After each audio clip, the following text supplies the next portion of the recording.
Hello, everyone. I'm Laura Humm. I'm one of the Dialogue Doctor editors, and I am here with MZ today to talk about your what urban fantasy. Yes. Yes. Fantastic! I'm very excited about it. MZ, will you introduce yourself a little bit? Tell us about your writing journey and the piece we're going to work on. Right. So I would consider myself a beginner writer. I've done several trunk novels that are going to stay in the trunk. And this is the first set of series where I am writing this with the intent of publishing someday. This is an urban fantasy. I like to write uplifting, so it's more less grim dark and more, I won't use the word cozy, but towards that spectrum. And it's for adults.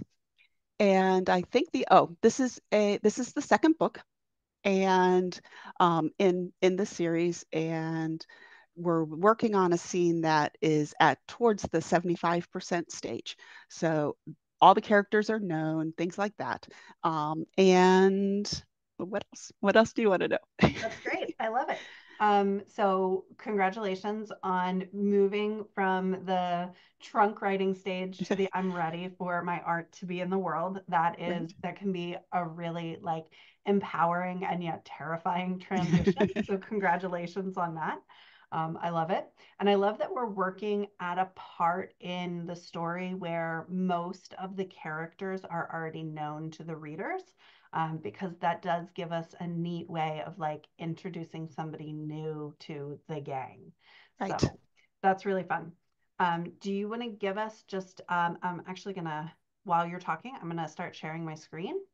Okay. If you want to tell us about the characters that we're going to All see right. in the scene. Right. So the Rook is the main character. This is a first person past tense point of view.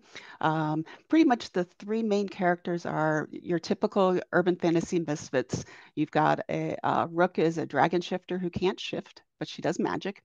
You've got Jamal, who is her foster brother, who is an energetic vampire, meaning that he sucks life force, consumes life force as opposed to blood.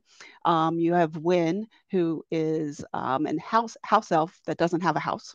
Um, they're all over 200 years old or ancient, so they're established in who they are, but still the whole technical misfits. We're going to be introducing Andrea. She is a young girl that is getting rescued. And then the last one is for comedic relief is Spitfire. He is a dragon sprite that think small sized dragon with the personality of a puppy and about the size of a puppy. So you just have that as the we're dealing with the again like 75% of the story. We're leading up to one of the big reveals, and that is, for lack of a better, without getting into why they're in an abandoned mine, because that would take another 5 minutes. They're in an abandoned mine. They can't get out. They're working to find their way out.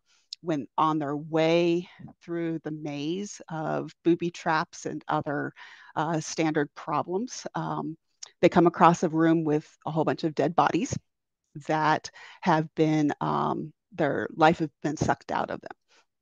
So think like mummies without the wrappings. They think that another energetic vampire might be in play with this. It's very rare in this society, in this book. They're looked on with disdain.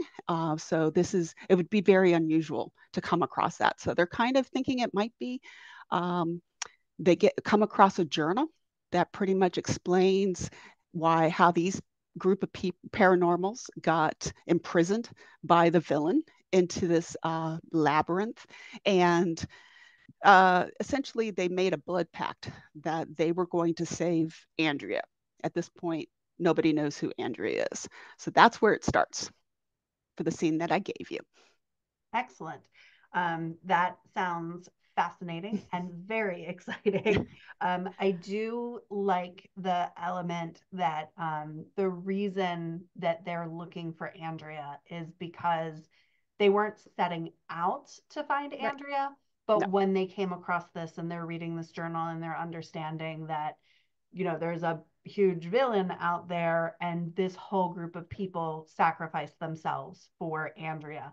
That really makes Andrea a very precious Yes. commodity in the story. And I think that that's a really interesting turn of events for what they're doing and why she becomes so important to them as a group.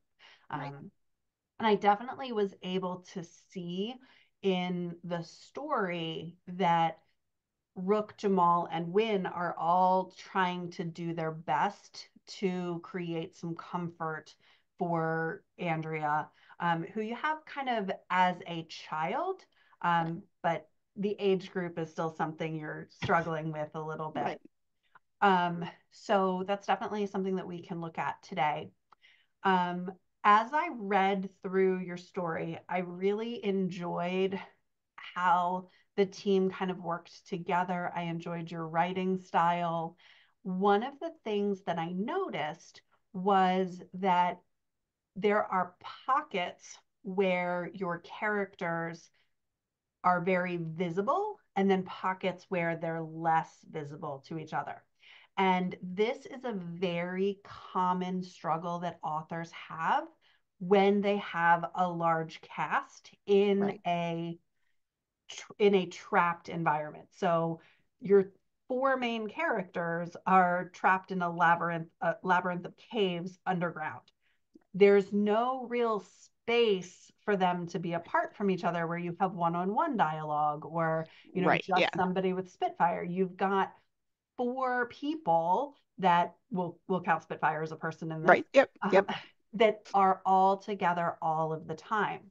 And we're talking several chapters worth of this. Right, Yeah. exactly. And that can be really, really exhausting as an author to like keep track of all of these characters.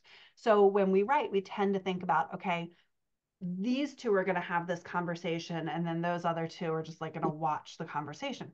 But as a reader, we're invested in all four of these characters. We want to know where they are every second of every minute. So, as an author, you kind of have to find a way to keep track of your characters in a way that's going to make it really engaging for the reader, but not exhaust you as an author. Right? So, I find that the easiest way to see this is to color code. Hmm. So as you can see on the screen, I've shared your character breakdown. I've given each of the characters a color just to help us track them. Now, this is also a really good technique if you're wanting to work on a specific character's voice, because very quickly you can just hone in on that character. So because we wanted to hone in on Andrea's voice and what she sounds like as a child in this trauma-faced environment, I would have recommended highlighting her anyway. So this Right. you kind of get two for the price of one on the work. Yay. Um, so as we go through, you'll just kind of see what I mean. Like without even having to read, you'll be able to see kind of those colors. So just for you and for those listening, I've got Rook, who's your main character, in green. She was a dragon shifter. That felt green to me. Um, Jamal, I don't know why. Jamal felt blue to me. He just was. Win is yellow, Andrea is pink, and Spitfire is kind of a teal color. What I really like about Spitfire is when you bring him in, he does have those humanistic qualities, which I really love for a dragon or a familiar or even a dog or a cat. I Right. definitely, as a reader, I really am drawn to that. So I do love that. I'm less worried about where Spitfire appears in the scene, but it's definitely just something to keep an eye on. So I did give him his own color. So if we start with the scene, is my screen size okay? Are you able Yeah. to see? Yeah. Okay. All right. So take out the page breaks. So we start with a Win and a Jamal and a Win. And then we have Rook, some pros, Rook, some pros, Jamal, Rook, Jamal. So we start with, in our very first part of the exchange, you've got two people talking to each other. Whereas maybe what you want to do is just say, maybe, am I tracking changes? Yes. Okay. Maybe you just add um, a quick line here.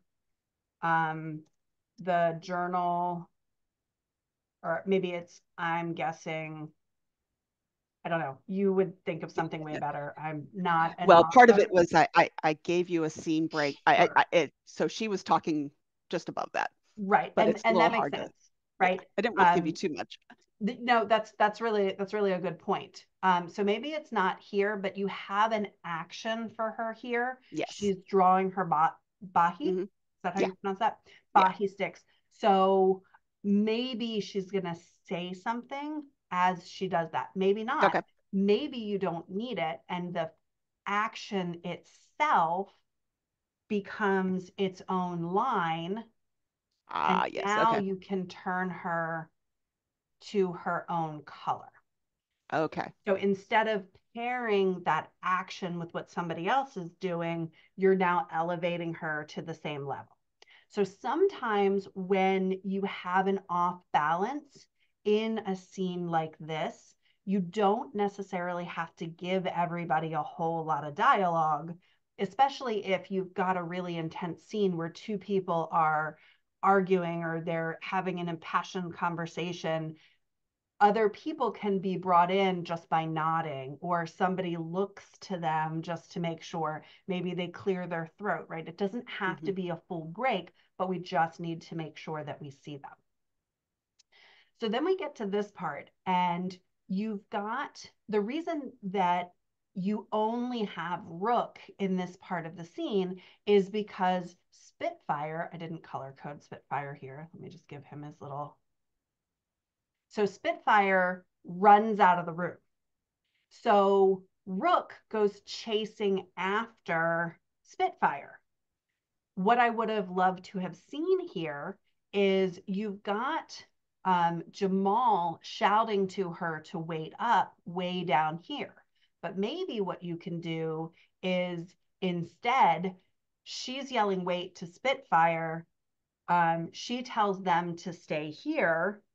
And maybe Jamal says, no way, you're not going alone. Um, Jamal runs after.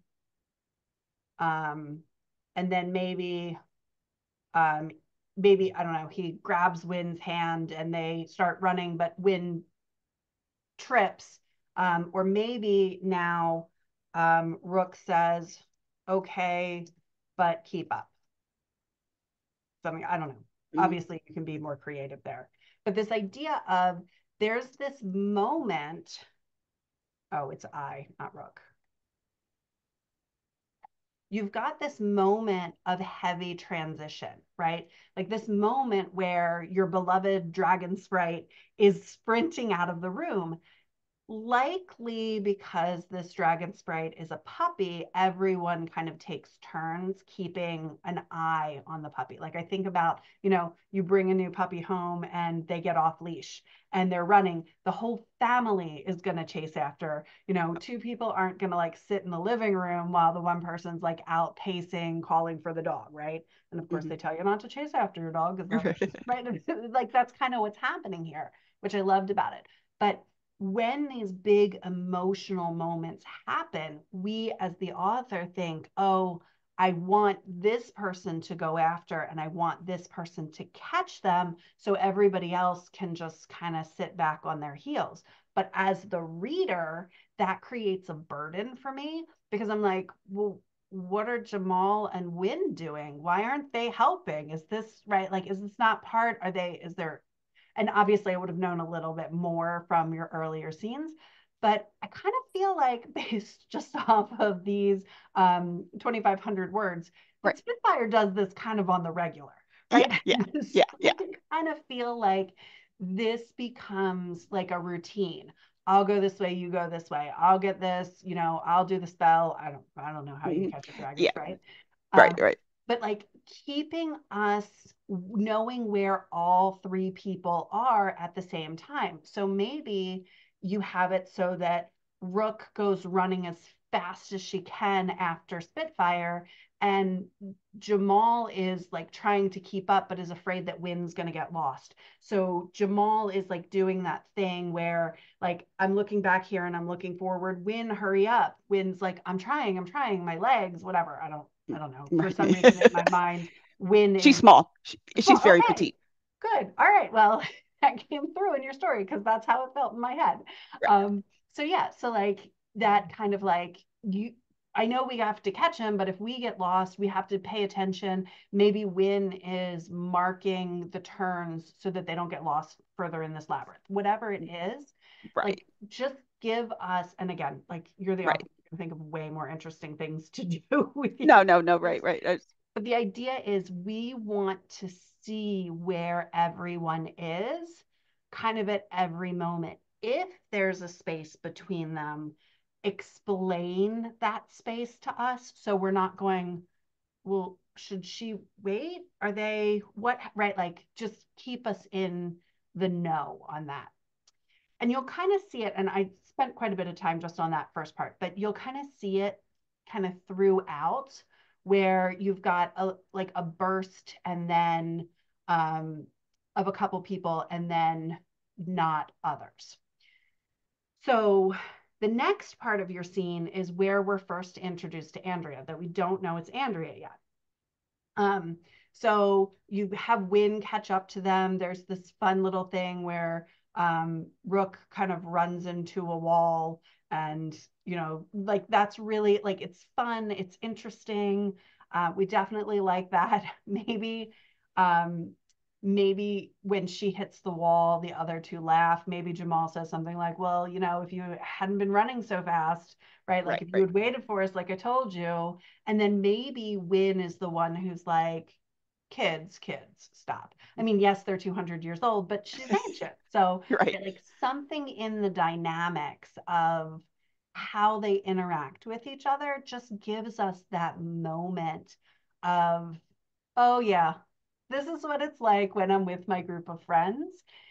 It does add volume to your story, but it also creates an emotional investment from your readers because we're there in every moment.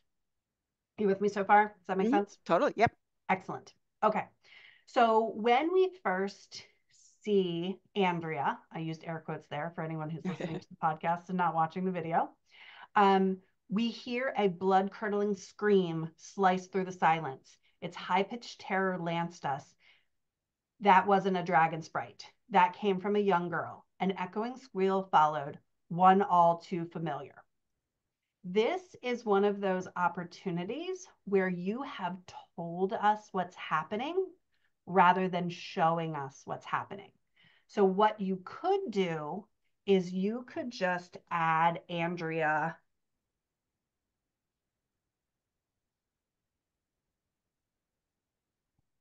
just adding that onomatopoeia of Yeah. the. Yeah. I was gonna. Yeah. I always struggle with when to do that and when is it corny.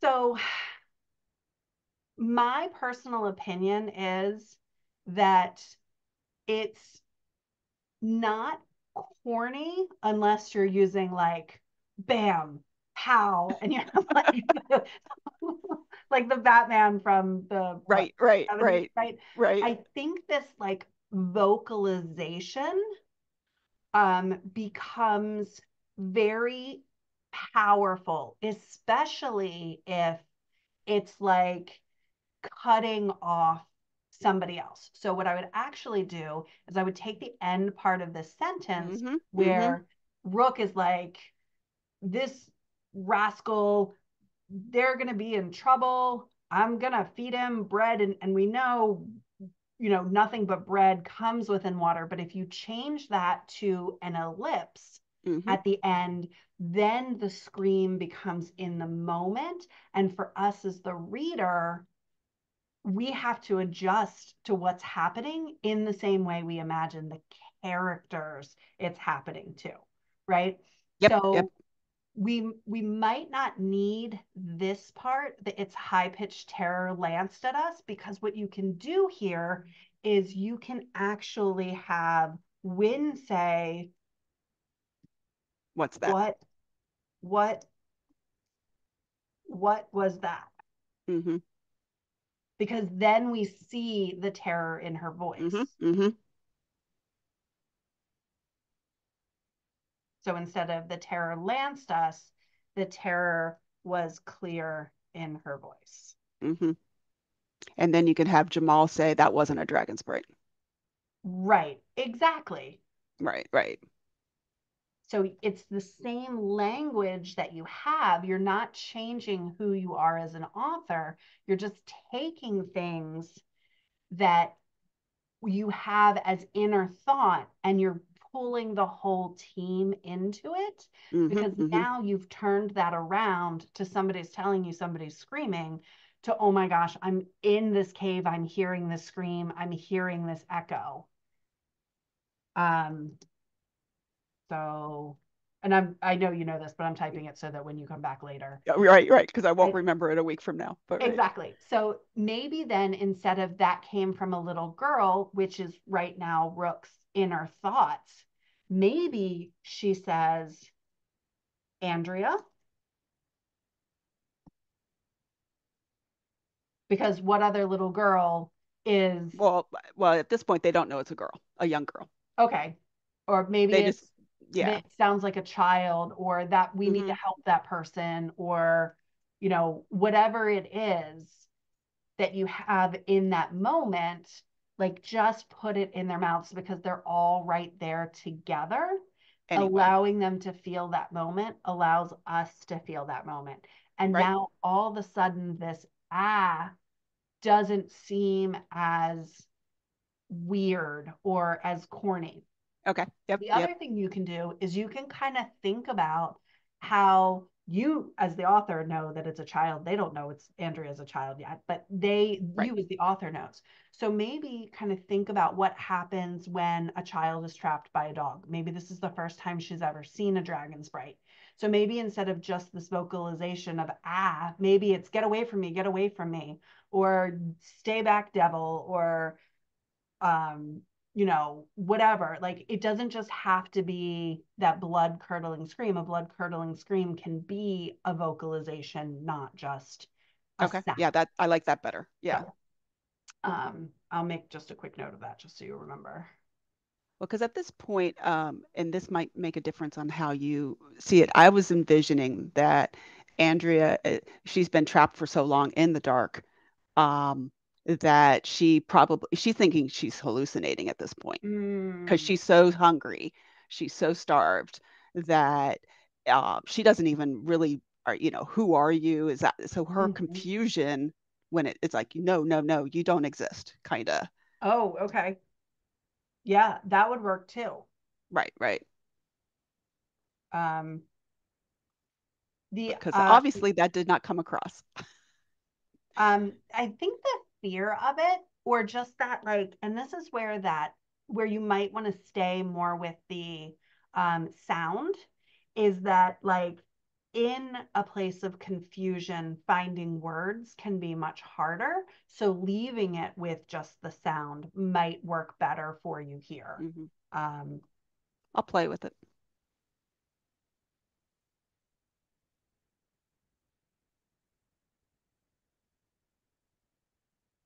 you could do something like you're even like as you were saying, you're not real, that kind of thing. The only other thing I would suggest in this moment is that if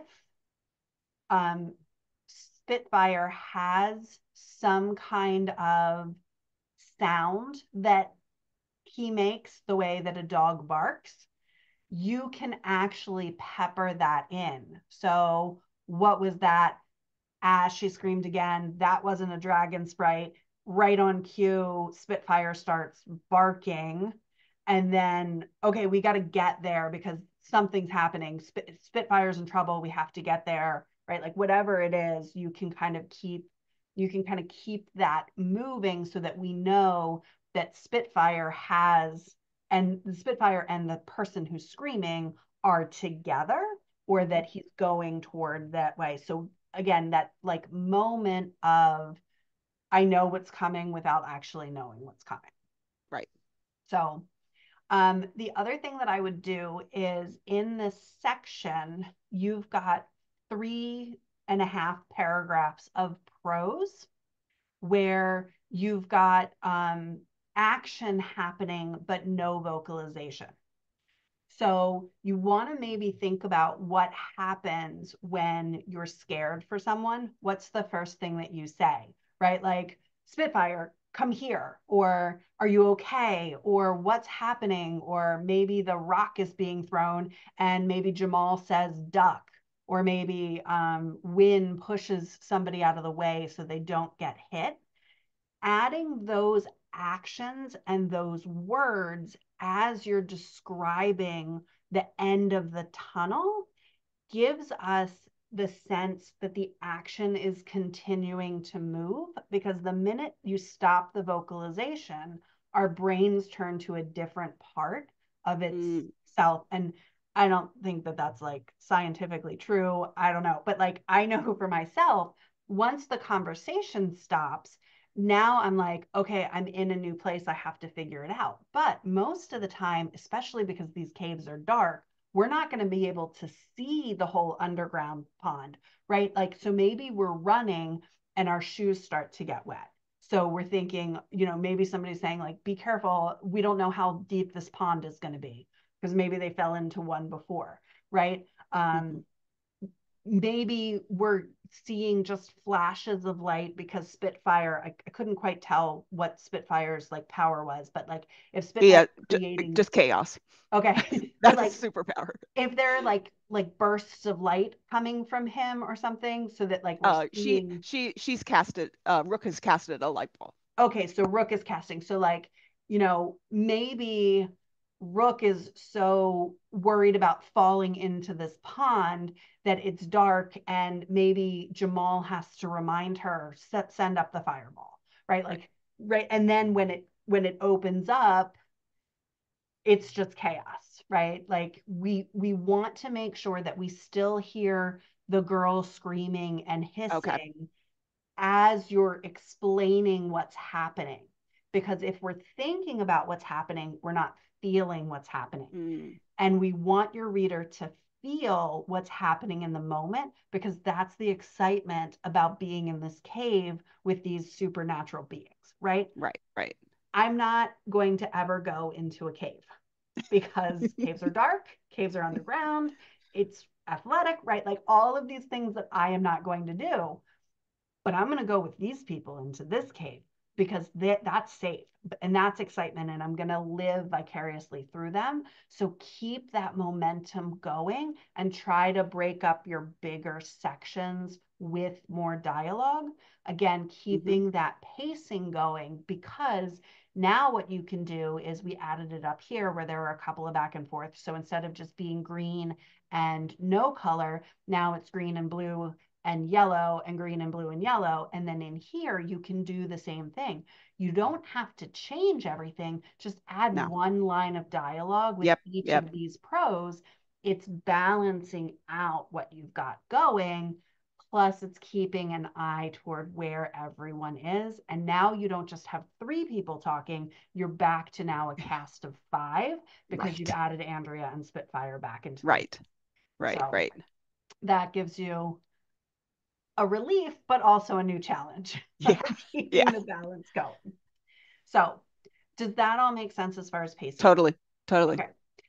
The same thing about pacing is going to apply to the rest of your scene, but I want to transition now from this balancing of dialogue and prose more into the emotional beats of your scene, Hmm. because this is where we're meeting Andrea for the first time. You Right. have this terrified child. Just one quick note, some part in here where we're seeing her for the first time, someone needs to acknowledge that she is just a child. Yes. Yes.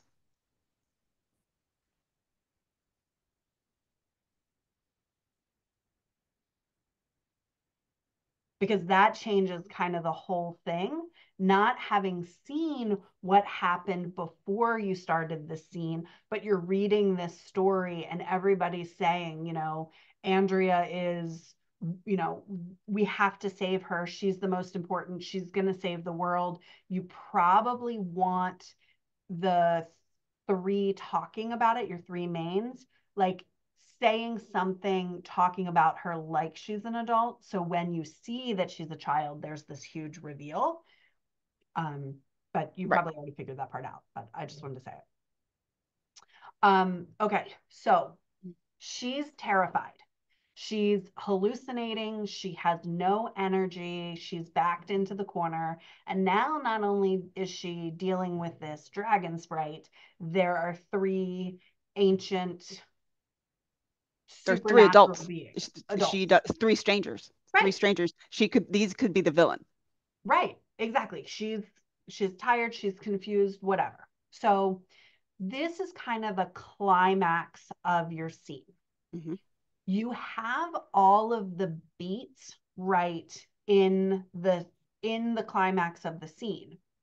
What Where it felt unrealistic to me as a reader, obviously supernatural, right? Like that's not the unrealistic part, because No. if we're reading urban fantasy, if we're reading sci-fi, we're acknowledging the fact that we're in a different universe and we have to follow the rules of the other universe. That's not the real that we're looking for. It's the emotional connection that we have with the characters that needs to feel real.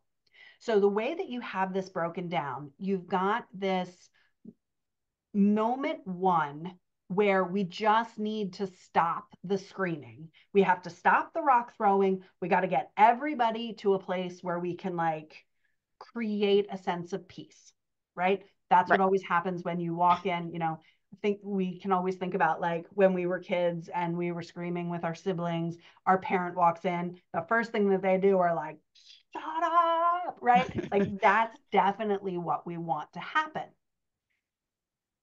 Where I would caution you here is that this beat happens in two paragraphs without anything happening with Andrea until this like, so there are two lines of screaming, things get quiet. So what I would recommend that you do here is pull the beat out longer.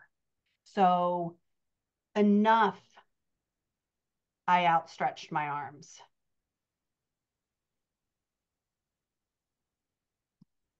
The girl became silent again. My Hmm. editing, Hmm. just to show you what it can be. And um, Spitfire looked around my legs. I think Spitfire was hiding behind her at this point. Oh, yeah, because he was peering between her legs. Yeah. Um, Maybe Win says, I can't believe that worked.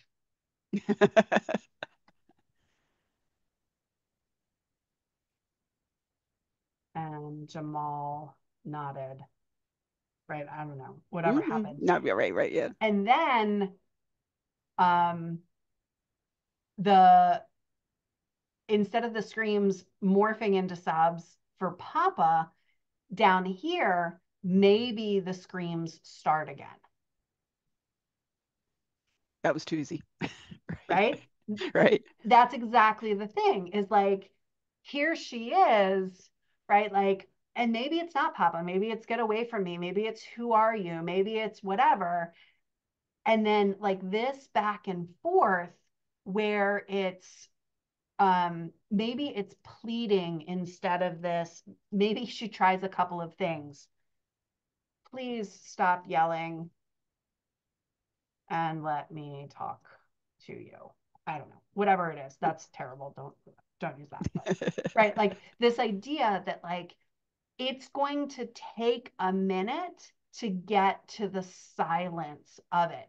And maybe she never stops screaming and she or maybe she never goes quiet, but she moves to just sobs instead of the screaming, right? Which is what you were trying to do here Right. at the end. It was just happening really, really, really fast. Because typically, what happens, especially with children, when there's chaos, the loud authority figure coming in stops things for a moment, but then they don't know how to switch gears with their emotions. Adults, when somebody comes in and breaks up a fight, everybody stops and is like, oh, wait, maybe I'm being ridiculous. Okay, let me calm down. Let me approach this as an adult. And then you can have a conversation. Kids, it's very different. Kids are like, oh, I have to stop. Well, I'm still feeling all of my feelings. So, over again, right? So it takes a lot more time to get to them. Okay. Um, so you definitely have the beat right.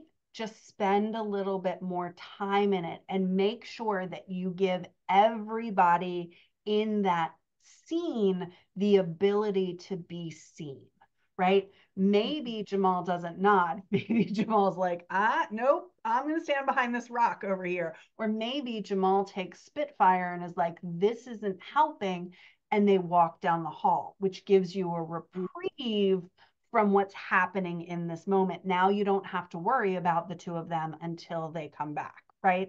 But because Spitfire was the problem, so maybe the kid, instead of screaming Papa, is like, get that thing away from me, get that thing away from me. It doesn't exist. I'm hallucinating, whatever it is. Mhm.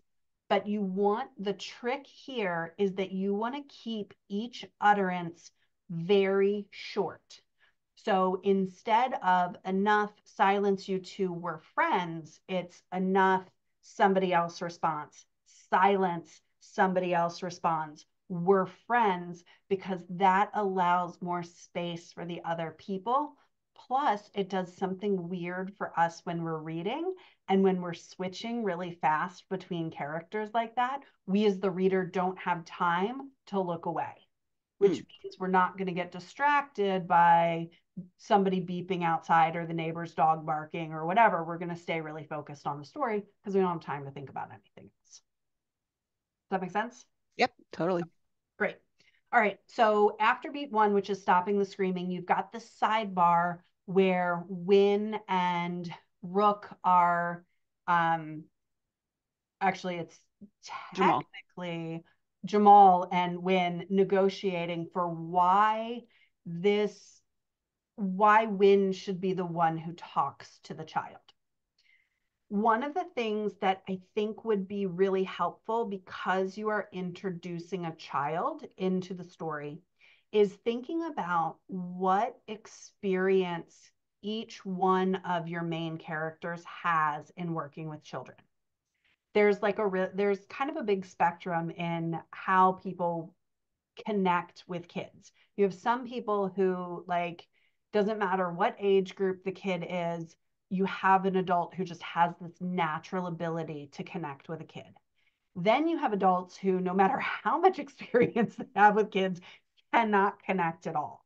You have adults who are like, kids, nope, not my forte, I'm out. You have ones that like really want to help, but are always like saying the wrong thing.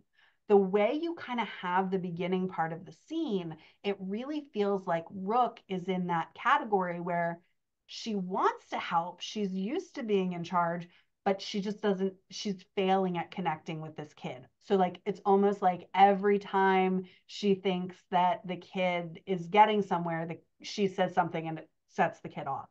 Maybe you have Win come up next to them and she says something and Win says something that's getting the kids' attention, getting them to calm down. And then Rook says something that sets them off again. And you have kind of that rolling cycle, which then makes this sidebar of the negotiation feel like it's integrated into the beat of the first beat of stopping the screaming, as opposed to you have this beat over here and then you have this negotiation over here and then we go back in, Mm-hmm. Mm-hmm. unless you have them all kind of back away and physically give the kids some space, which is calming them down. But if you're doing that, then you want to say that, like, why don't we all just back up and give you some space? Or maybe they're saying it to her. You just do what you have to do there. We're just going to back up over here. When you're ready, we're here, right? But whatever it is, like kind of creating that sense of purpose in this negotiation, not just, oh my gosh, this isn't working. This isn't working. We have to do something different. I have experience. I've dealt with famished vampires before. It's going to be okay, right? Like that Right. kind of It's actually Wynn is the only one who is physically able to, because as soon as the girl would latch on, she's going to feed, and she's the ancient one. okay. So And I that didn't want to, as you know, Bob, a scenario. so I actually think that that's really important for Okay. readers who are new to the genre Okay. to help them understand this differentiation, unless you have an explanation of that. Like if you have a big explanation of it earlier in No, this book, you don't need to. But no. if it's here, like you can have them, you can do it a couple of ways. Win can be like very calm and being like, this is what needs to happen. And um Jamal, who is also an energy vampire, right? Right. Right. So Jamal can be like, when I was her age, I wouldn't, or when I had Yep. that at that level of experience, because again, I don't know Yeah, no, yeah. Yeah. ages work. Um, I would not, I would have just, I would have just killed you. And Right. Win can be like, that's what you two are for. Right. And Rook can be like, no, we have to find another way. And then Win can be like, what other way? Do you see anybody else? She already fed off the entire community. We can't Right. find the people who locked us down. It's this or nothing. It's this or the kid starves, right? Right. And all the while, the kid in the corner is looking at them, right? So just because it's the three of them having the conversation, just because Spitfire isn't, right? Like maybe Spitfire's creeping closer and closer, and the kid Right. is just like, okay, these adults are talking about me as if I'm right. Like just keeping the eye to her. She doesn't have to be speaking, but we just need to remember that she's there. So Jamal can look over at her, or Jamal can put his back to her and whisper so that she can't hear, or maybe Win does that, right? Like Hmm. something so that they are very aware that she's screaming in the corner, and we are very aware that she's screaming in the corner. Hmm. Again, you're going to take what is currently 4 sentences, and you're probably going to have a page, maybe a page and a half. Okay. Okay. And that's okay, because your readers are going to be there for it, because you've trapped them in this underground cavern. You have the new energy vampire. Energy vampires are like looked down upon, they're pretty rare. So the fact that there are two of them locked in the same cave, maybe at some point somebody has to acknowledge it. Probably wouldn't acknowledge it here, but maybe Right. later, right? Like we're in for it. We want that emotional connection, knowing that there's this whole push and pull of like, what are we going to do? We got to do something to protect this kid, but what we're doing isn't working. Your readers are going to be there for it. Mm. Okay. Okay. Great. All right.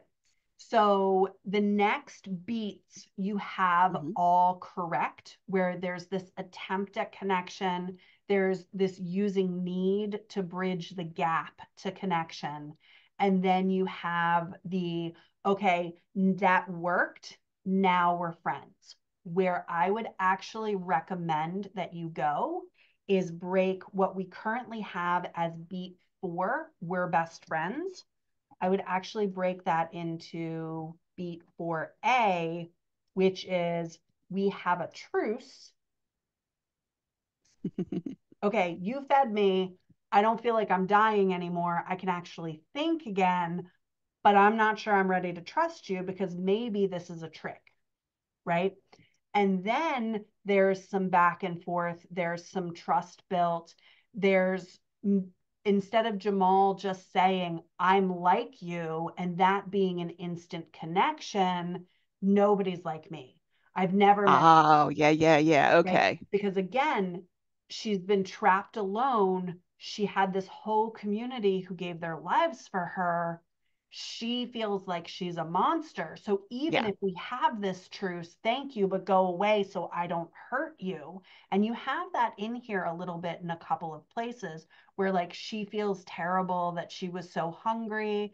She says up here that, she's poison, right? Right. All of those moments, you have the right content, but we don't Just move it see up. yes, the emotional connection has to happen more gradually because otherwise your readers are thinking, well, it would never happen that way. Right. And you never want your readers to think it would never happen that way because the minute they're thinking that, they're not thinking about your story anymore. Right. Right. Right. So beat four for A becomes we have a truce, and beat for B is okay, we can be tentative friends, right? I got to Hmm. get out of here. You got to get out of here. Let's make this happen. And would a young child think that way?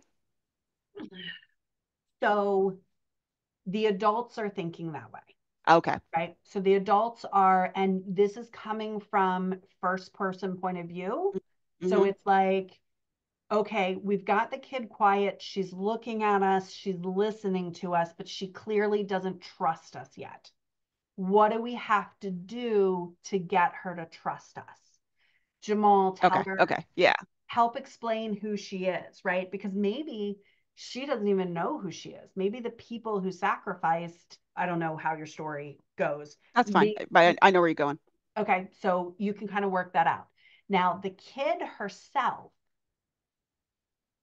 she's going to this truce. Um, she needs them.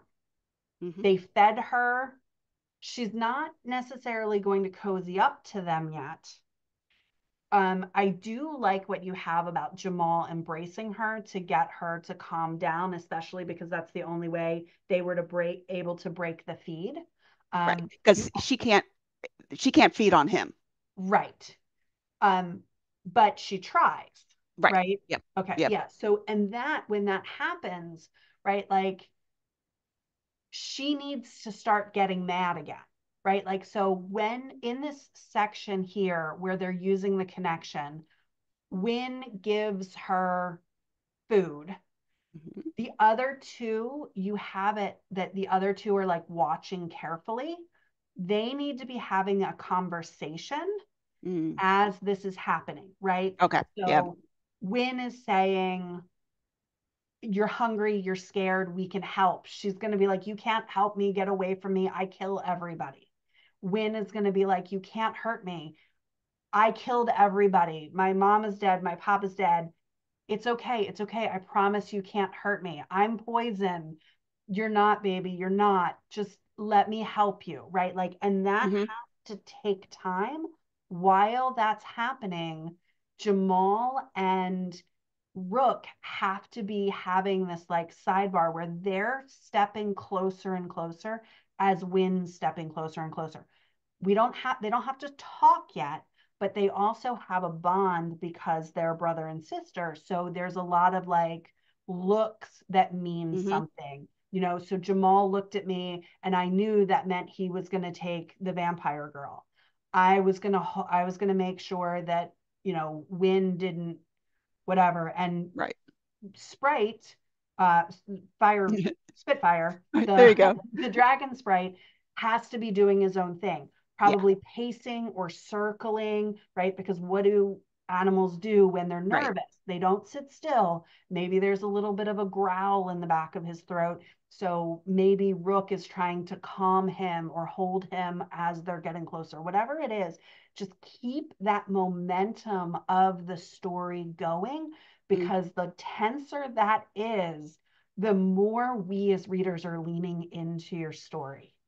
Every one of those moments of at any time, this could go terribly wrong. Instead of taking Wynn's arm, um, She could take she Rooks. she could take Rook's, right? And Right. then, Yeah.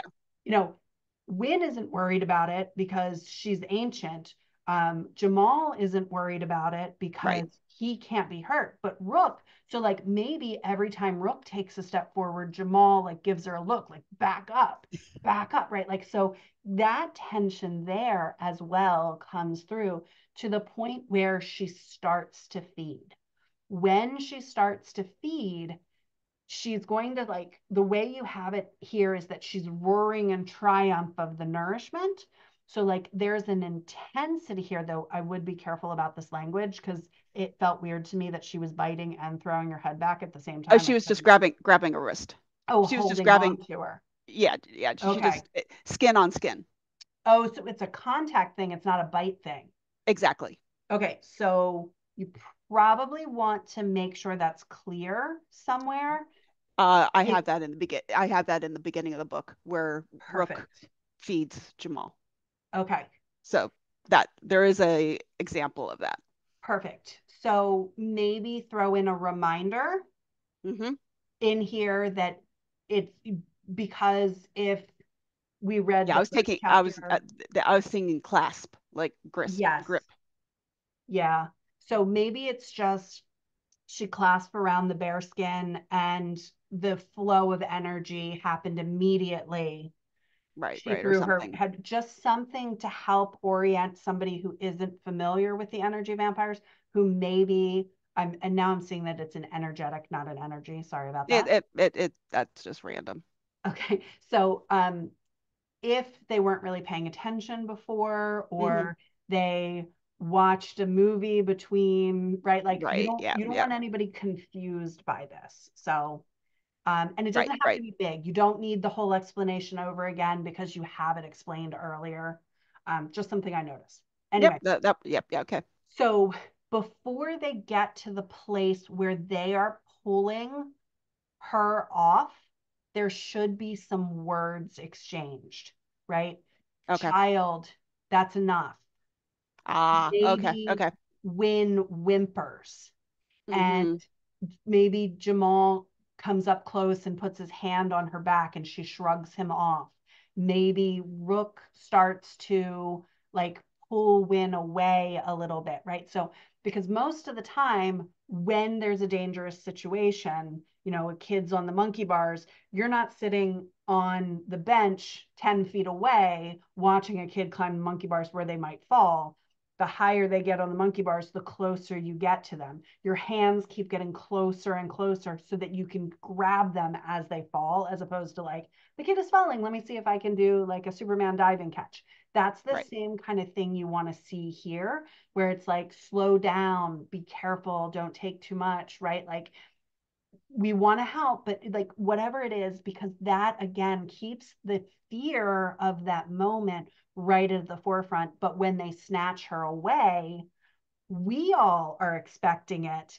So her reaction to being snatched away feels really big to us because we're like, okay, that's enough. That's enough. It's going to be okay. Maybe she slows down for a second and you think she's going to stop, but then she holds on really tight again. Maybe she adds her other hand and then it's like, okay, no, no, no, we're going to pull her off.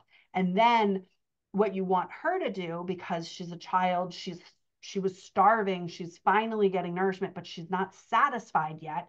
She's going to turn and she's going to grab on Right. to Jamal. Jamal as big Right. as, and then her response has to be huge to that too, right? Okay. Because why isn't this working, right? Like now the Hmm. screaming starts all over again. Win, who is able to calm her down before, who is exhausted, needs to be like, child, it's okay. So then she's like turning back to Win again, and then Rook has to put herself between, and then Jamal has to protect Rook, right? Like we want to Right. think about how this is going to play out in a realistic way possible, because when a child throws a temper tantrum, they're going to continue to reach for the thing that was soothing to them. If everything's out of reach, that's where the scream comes in. That's where Jamal holding her and rocking her and humming to her becomes such an important thing. But again, this moment of the sidebar too of are you okay should be integrated into the Mm. beat of we have a truce here, or the end of the need, because we don't want these things to be sidebars. We want them to be as part of the story and feel like the flow is moving instead of, oh, now we have to look over here. Let me come back here. Does that make sense? Oh yeah, yeah, yeah. Okay. A little bit, it makes it a little bit more chaotic, which is actually what's happening. Exactly, exactly. Right now, everything looks very clean. Each little compartment is its own compartment. It's Right, 5 or 6 exchanges. Whereas in real life, the whole thing probably takes 12 minutes from them walking into the cave to right, them having this friendship truce.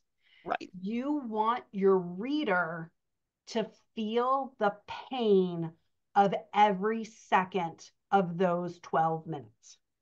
There are lots of other times in your story where that 12 minutes should take 12 to 45 seconds, right?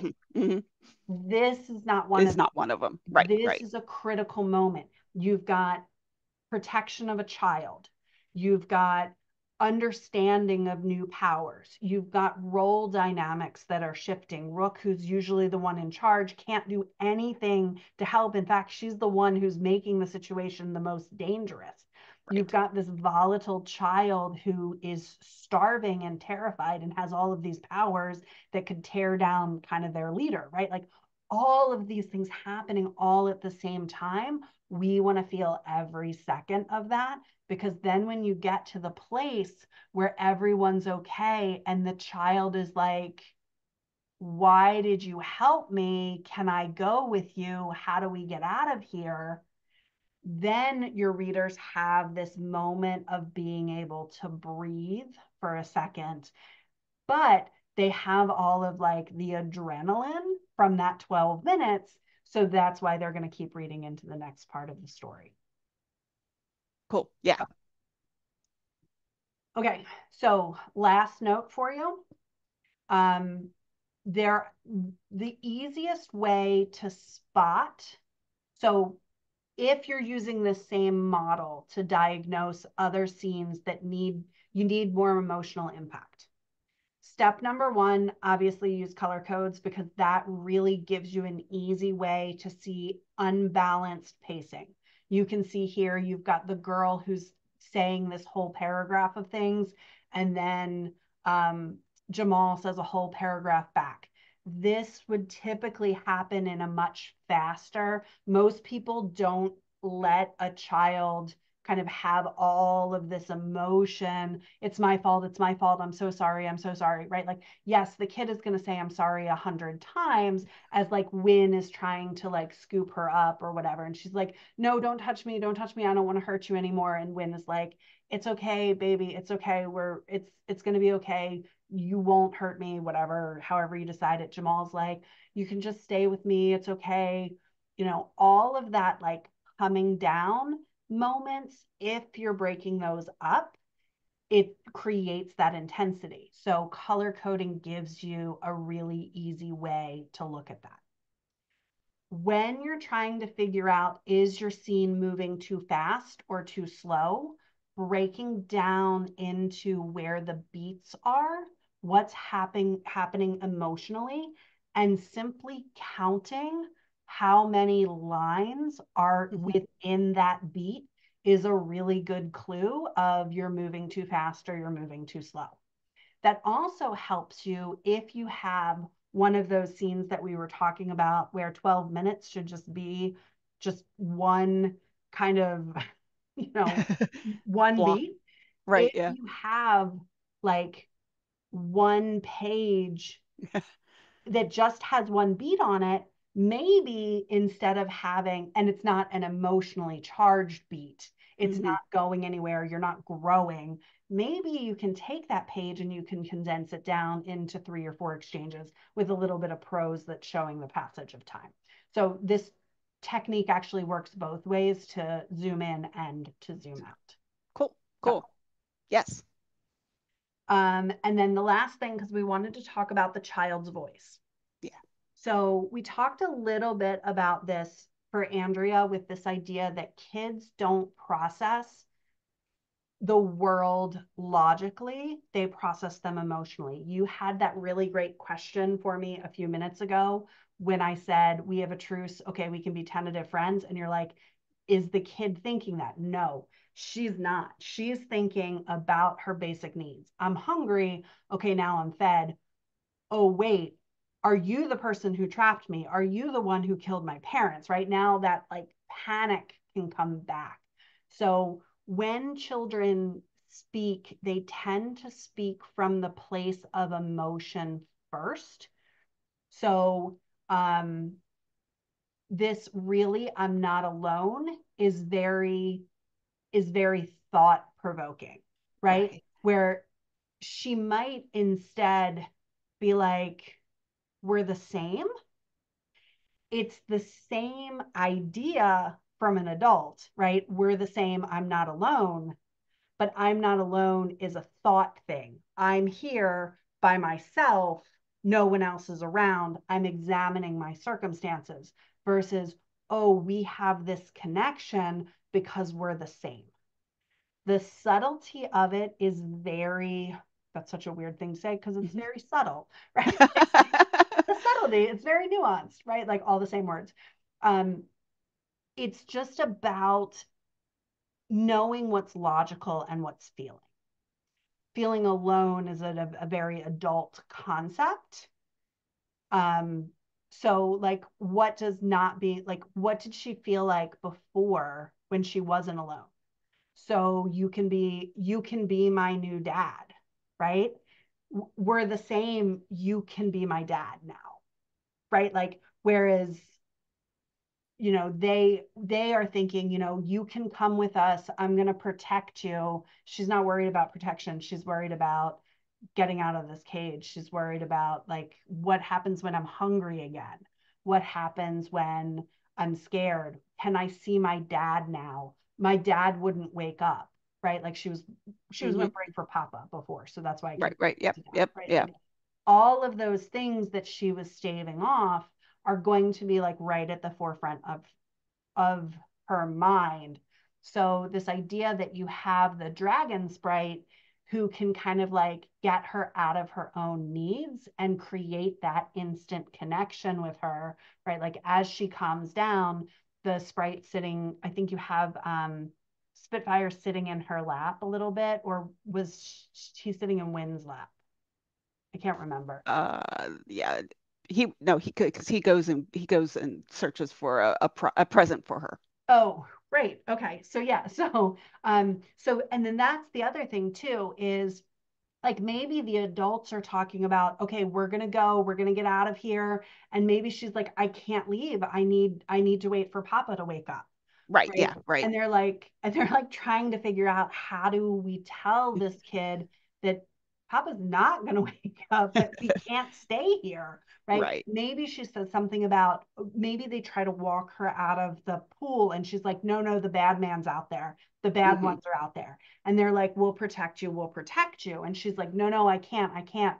And then Spitfire comes back with something that she's like distracted by, right? Because can't adults can be like, yeah, yeah, I know you're trying to distract me with this, but this is what I'm worried about. Kids are like, ooh, shiny, right? Like, Right, and that's kind of what I was like trying to do was like, yep, oh, shiny, like yep, everybody's shiny, like, and that, Spitfire's all about the squirrel, the next shiny thing, and right, you end up play and yep, yep.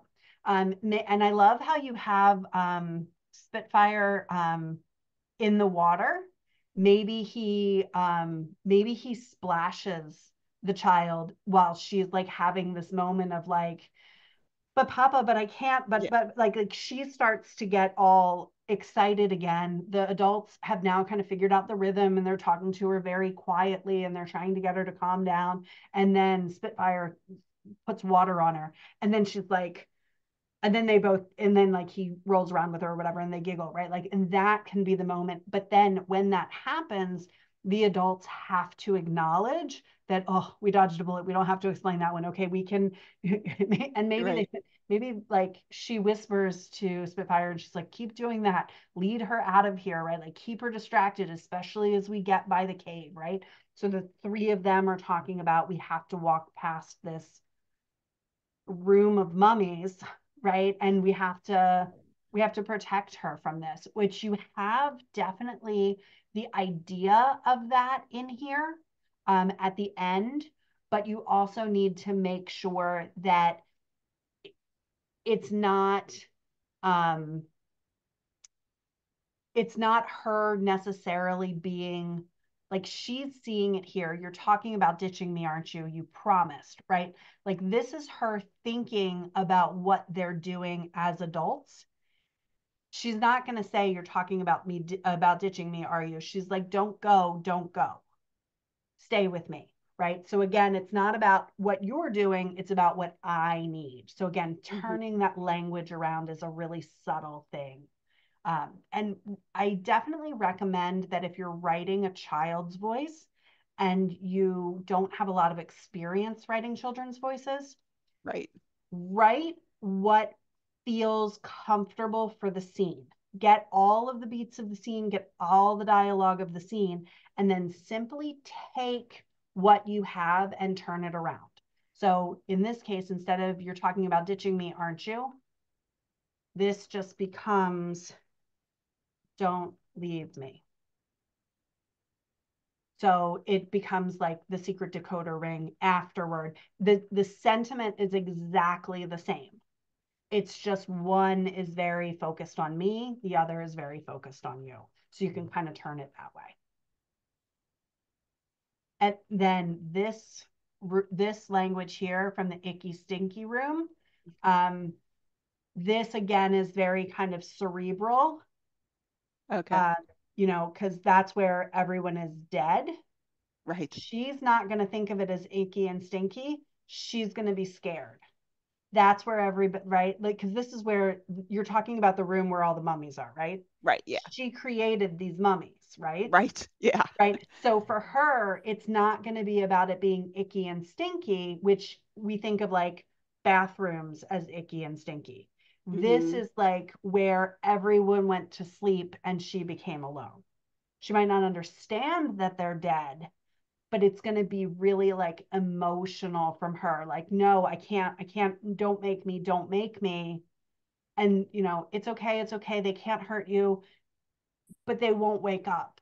But they won't wake up. I'm by myself, right? Like, or maybe Okay. she gets very excited when they are walking by there because she felt strong after Win fed her. So she looks at Win and she says something like, you help them now. Right. Yeah. I see And where you're Wynn's going. like, I can't, baby. Or, Yeah. Doesn't I, work that way. right. So, but then she's like, no, you helped them. You helped me, right? Because again, everything through the lens of the child. So in And terms of the age, she would, I mean, she understands that I mean, she feels like she's poisoned, that she knows she killed them, mm-hmm, or at least put them to sleep, I guess would be the way to say it. They're too mm-hmm, tired now, yep. I guess maybe. Because when Um, she got tired,